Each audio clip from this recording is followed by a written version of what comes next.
वो आपको ही मुबारक हो, ये खाना आपको ही मुबारक हो, ऐसे दोस्त तुम्हें ही मुबारक हो।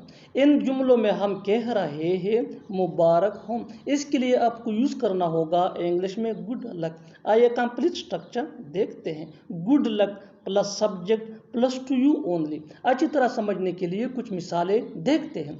वो आपको ही मुबारक हो, वो आपको ही मुबारक हो, good luck he to you only, good luck he to you only, ये खाना आपको ही मुबारक हो, good luck this food to you only, good luck this food to you only. वो जिंदगी भी कोई जिंदगी थी, वो घर भी कोई घर था, वो नौकरी भी कोई नौकरी थी। ऐसे जुमले हम अपने डे टू डे लाइफ यानी रोज़मर्रा ज़िंदगी में ज़रूर बोलते या सुनते हैं दूसरों से। इन जुमलों के लिए इंग्लिश का यह स्ट्रक्चर यूज होता है, that plus noun plus was plus no plus noun plus at all. अच्छी तरह समझने के लिए कुछ मिसालें देखते हैं। वो जिंदगी भी कोई जिंदगी थी, that life was no life at all, that life was no life at all. वो घर भी कोई घर था, वो घर भी कोई घर था, that house was no house at all, that house was no house at all. वो नौकरी भी कोई नौकरी थी, that job was no job at all. साफ साफ बता दो उसे, साफ साफ बोलो जो भी बोलना है, इस बार उससे साफ साफ पूछना। इन जुमलों में हम कह रहे हैं साफ साफ, इसके लिए आपको यूज करना होगा इंग्लिश में क्लियरली। आइए कंप्लीट स्ट्रक्चर देखते हैं। Sentence plus clearly. सेंटेंस ये टेंस या सिचुएशन के हिसाब से चेंज होता रहेगा, क्लियरली ये वही का वही रहेगा, विच मीन साफ साफ। क्लियरली ये सेंटेंस के बीच में भी यूज हो सकता है। अच्छी तरह समझने के लिए कुछ मिसालें देखते हैं। साफ साफ बता दो उसे, tell him clearly, tell him clearly, साफ साफ बोलो जो भी बोलना है। Speak clearly whatever you have to, speak clearly whatever you have to, इस बार उससे साफ साफ पूछना। This time ask him clearly, this time ask him clearly. बिल्कुल स्ट्रक्चर को हम स्टेप बाय स्टेप फॉलो कर रहे हैं, आप भी इस स्ट्रक्चर की मदद से सीख सकते हैं, बना सकते हैं ऐसे हज़ारों जुमले अंग्रेजी जुबान में आसानी से, that can be really helpful. अच्छी तरह समझने के लिए एक और मिसाल देखते हैं। One more example for better understanding. मैंने उसे साफ साफ बता दिया, मैंने उसे साफ साफ बता दिया। I told him clearly, I told him clearly. और आखिर में ये सेंटेंस आपके लिए कन्वर्सेशन में इसका जवाब ज़रूर देना। तुम्हें उसे साफ साफ बताना चाहिए, तुम्हें उसे साफ साफ बताना चाहिए। Subscribe to English page for more advance English sentence structure. Thanks ma'am.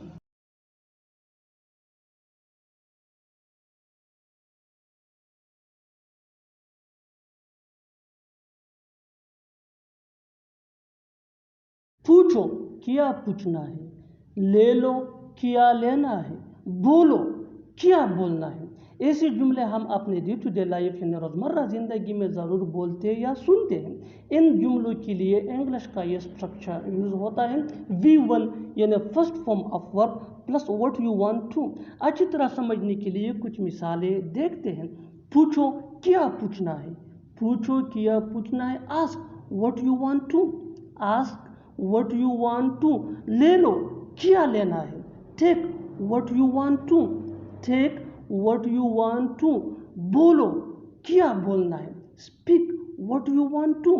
वो तुमसे मिलने का बेसब्री से इंतजार कर रहा है, मैं तुमसे बात करने का बेसब्री से इंतजार कर रहा हूँ, हम आपके आने का बेसब्री से इंतजार कर रहे हैं। बेसब्री से इंतजार करना, इसके लिए आपको यूज करना होगा इंग्लिश में लुकिंग फॉरवर्ड टू। आइए कंप्लीट स्ट्रक्चर देखते हैं। सब्जेक्ट प्लस हेल्पिंग वर्ब जिसको ऑक्सिलरी वर्ब भी कहा जाता है, ये टेंस या सब्जेक्ट के मुताबिक होता है, plus looking forward to plus verb plus ING plus other words. अच्छी तरह समझने के लिए कुछ मिसालें देखते हैं।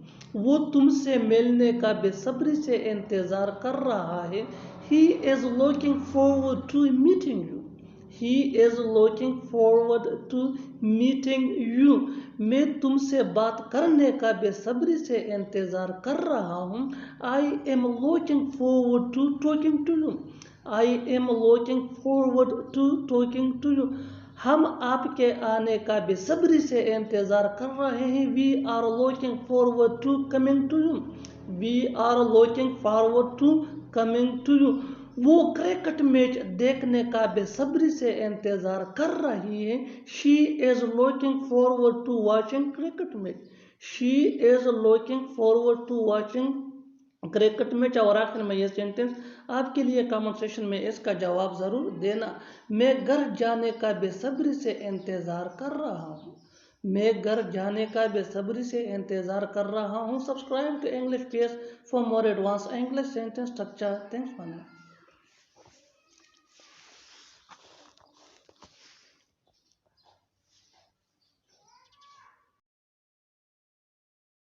वहाँ पानी ही पानी है, वहाँ रेत ही रेत है, वहाँ पैसा ही पैसा है।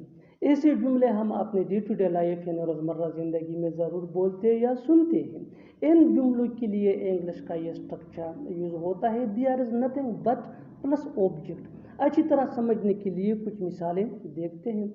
वहाँ पानी ही पानी है। There is nothing but water.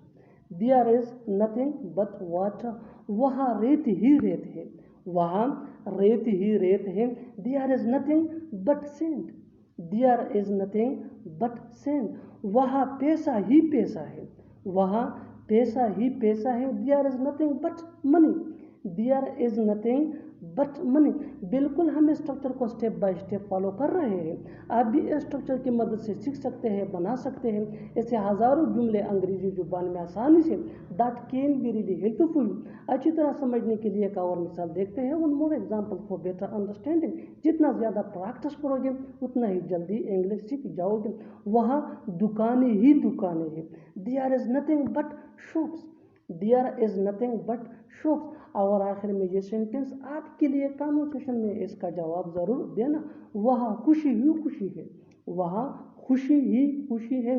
Subscribe to English page for more advance English sentence structure. Thank you. मुझे किसकी तरफ होना चाहिए, वो किसकी तरफ था, तुम किसकी तरफ हो, हमें किसकी तरफ होना चाहिए।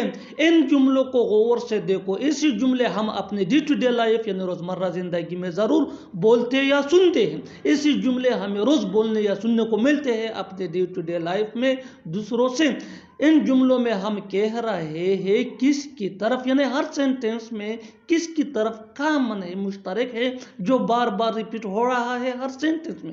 इसके लिए आपको यूज़ करना होगा इंग्लिश में whose side. Whose side mean किसकी तरफ। आइए कंप्लीट स्ट्रक्चर देखते हैं। Let me explain. Whose side plus helping verb. Helping verb ये सब्जेक्ट या टेंस के मुताबिक चेंज भी हो सकता है, प्लस सब्जेक्ट प्लस ऑन। मुझे किसकी तरफ होना चाहिए। Whose side should I be on. Whose side should I be on. वो किसकी तरफ था। Whose side was he on. Whose side was he on. तुम किसकी तरफ हो। Whose side are you on. न खुद खेलते हो न खेलने देते हो। न खुद खाते हो न खाने देते हो। न खुद जाते हो न जाने देते हो। न खुद बोलते हो न बोलने देते। इन जुमलों के लिए इंग्लिश का ये स्ट्रक्चर यूज होता है। Let me explain. Neither plus you plus V1 यानी first form of verb plus yourself plus comma plus nor plus let plus V1 यानी first form of verb plus other words. यही वो formula है जिसकी मदद से आप भी ऐसे जुमले सीख सकते हैं अंग्रेजी जुबान में आसानी से। That can be really helpful for you. आगे डिटेल से समझाता हूँ मिसालों से। Are some example for better understanding, so watch this video till to end. न खुद खेलते हो न खेलने देते हो। Neither you play yourself nor let play. Neither you play yourself nor let play। न खुद खाते हो न खाने देते हो। Neither you eat yourself nor let eat। मैं आपके बारे में जानना चाहूँगा। मैं एक बार आपसे मिलना चाहूँगा। मैं वहाँ जाना चाहूँगा, मैं यहाँ रुकना चाहूँगा। इन जुमलों को गौर से देखो। ऐसे जुमले हम अपने डे टू डे लाइफ यानी रोज़मर्रा ज़िंदगी में ज़रूर बोलते या सुनते हैं। ऐसे जुमले हमें रोज़ बोलने या सुनने को मिलते हैं अपने डे टू डे लाइफ में। इन जुमलों में हम कह रहे हैं चाहूँगा। चाहूँगा हर सेंटेंस में कॉमन है, जो बार बार रिपीट हो रहा है हर जुमले में। इसके लिए आपको यूज़ करना होगा इंग्लिश में would like. Would like mean चाहूँगा। आइए कंप्लीट स्ट्रक्चर समझते हैं। Let me explain. Subject plus would like plus two plus V1 यानी first form of verb plus other words, यही वो फार्मूला है। आगे डिटेल से समझाता हूँ मिसालों से। Here are some example for better understanding. मैं आपके बारे में जानना चाहूँगा। I would like to know about you. I would like to know about you. मैं एक बार आपसे मिलना चाहूँगा। I would like to meet you once. I would like to meet you once. मैं वहाँ जाना चाहूँगा। I would like to go there. I would like to go there. मैं यहाँ रुकना चाहूँगा। I would like to stay here. खासकर मैं हफ्ते को जाता हूँ। खासकर तुम, खासकर तुम्हारा गुस्सा। इन जुमलों में हम कह रहे हैं खासकर। इसके लिए आपको यूज़ करना होगा इंग्लिश में मेनली। आइए कंप्लीट स्ट्रक्चर देखते हैं। Mainly plus sentence. सेंटेंस ये टेंस या सिचुएशन के हिसाब से चेंज होता रहेगा। मेनली ये वही का वही रहेगा, विच मीन खासकर। अच्छी तरह समझने के लिए कुछ मिसालें देखते हैं। खासकर मैं हफ्ते को जाता हूँ। Mainly I go on Saturday. Mainly I go on Saturday. खासकर तुम, मेनली यू। मेनली यू, खासकर तुम्हारा गुस्सा। Mainly your anger. हर तरफ खौफ का माहौल है। हर तरफ बेईमानी का माहौल है। हर तरफ खुशी का माहौल है। इन जुमलों में हम कह रहे हैं का माहौल है। इसके लिए आपको यूज़ करना होगा इंग्लिश में it is the ambience of. आइए कंप्लीट स्ट्रक्चर देखते हैं। It is the ambience of plus object plus other words. अच्छी तरह समझने के लिए कुछ मिसालें देखते हैं। हर तरफ खौफ का माहौल है। It is the ambience of favour everywhere. It is the ambience of favour everywhere. हर तरफ बेईमानी का माहौल है। It is the ambience of dishonesty everywhere. It is the ambience of dishonesty everywhere. हर तरफ खुशी का माहौल है। It is the ambience of happiness everywhere. ये कोई हंसी मजाक की बात नहीं है। बच्चों को पालना कोई हंसी मजाक की बात नहीं है। अच्छा खाना बनाना कोई हंसी मजाक की बात नहीं है। इन जुमलों में हम कह रहे हैं हंसी मजाक की बात नहीं है। इसके लिए आपको यूज़ करना होगा इंग्लिश में नो लाफिंग मैटर। आइए कंप्लीट स्ट्रक्चर देखते हैं। सब्जेक्ट प्लस हेल्पिंग वर्ब, जिसको ऑक्सिलरी वर्ब भी कहा जाता है, ये टेंस या सब्जेक्ट के मुताबिक होता है, प्लस नो लाफिंग मैटर। अच्छी तरह समझने के लिए कुछ मिसालें देखते हैं। ये कोई हंसी मजाक की बात नहीं है। It is no laughing matter. It is no laughing matter. बच्चों को पालना कोई हंसी मजाक की बात नहीं है। Rising kids is no laughing matter. Rising kids is no laughing matter. अच्छा खाना बनाना कोई हंसी मजाक की बात नहीं है। Cooking tasty food is no laughing matter.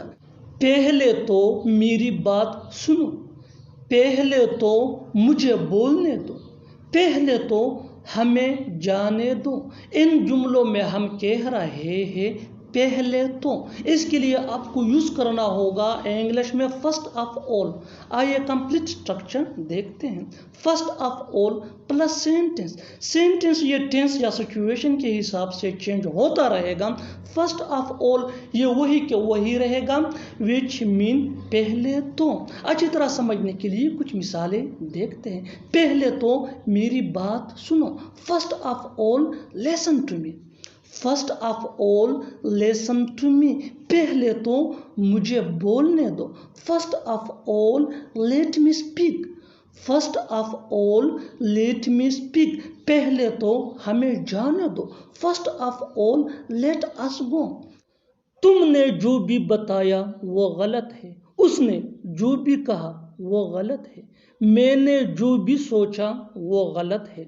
इन जुमलों के लिए इंग्लिश का ये स्ट्रक्चर यूज होता है, whatever plus sentence plus comma plus is wrong. अच्छी तरह समझने के लिए कुछ मिसालें देखते हैं। तुमने जो भी बताया वो गलत है, whatever you told is wrong, whatever you told is wrong. उसने जो भी कहा वो गलत है, whatever he said is wrong, whatever he said is wrong। मैंने जो भी सोचा वो गलत है, whatever I thought is wrong। रहने के लिए यही घर मिला था क्या, पढ़ने के लिए यही किताब मिली थी क्या, शादी करने के लिए यही मिली थी क्या, यही मिला था। इसके लिए आपको यूज करना होगा इंग्लिश में डिड यू फाइंड ओनली। आइए कंप्लीट स्ट्रक्चर देखते हैं। Did you find only plus thing plus two plus V1 यानी first form of verb plus object plus question mark. अच्छी तरह समझने के लिए कुछ मिसालें देखते हैं। रहने के लिए यही घर मिला था क्या, did you find only this house to live, did you find only this house to live. पढ़ने के लिए यही किताब मिली थी क्या, did you find only this book to read, did you find only this book to read. शादी करने के लिए यही मिली थी क्या, did you find only her to get married. इसको अंग्रेजी में क्या कहते हैं, उसे अंग्रेजी में क्या कहते हैं, पुदीना को अंग्रेजी में क्या कहते हैं। इन जुमलों के लिए इंग्लिश का ये स्ट्रक्चर यूज होता है, what do we call plus object plus in English plus question mark. अच्छी तरह समझने के लिए कुछ मिसालें देखते हैं। इसको इंग्लिश में क्या कहते हैं, what do we call it in English, what do we call it in English. उसे अंग्रेजी में क्या कहते हैं, what do we call that in English, what do we call that in English. पुदीना को अंग्रेजी में क्या कहते हैं, व्हाट डू वी कॉल पुदीना in English, what do we call पुदीना इन इंग्लिश। बिल्कुल फार्मूले को हम स्टेप बाय स्टेप फॉलो कर रहे हैं। आप भी इस फार्मूले के बेस पे सीख सकते हैं, बना सकते हैं ऐसे जुमले अंग्रेजी जुबान में आसानी से। That can be really helpful for you. अच्छी तरह समझने के लिए एक और मिसाल देखते हैं, one more example for better understanding. आम को अंग्रेजी में क्या कहते हैं, आम को अंग्रेजी में क्या कहते हैं, व्हाट डू वी कॉल आम in English, what do we call आम इन इंग्लिश। और आखिर में ये सेंटेंस आपके लिए कमेंट सेक्शन में इसका जवाब ज़रूर देना। पकोड़े को अंग्रेजी में क्या कहते हैं, पकोड़े को अंग्रेजी में क्या कहते हैं। Subscribe to English PS for more advance English sentence structure. Thanks man.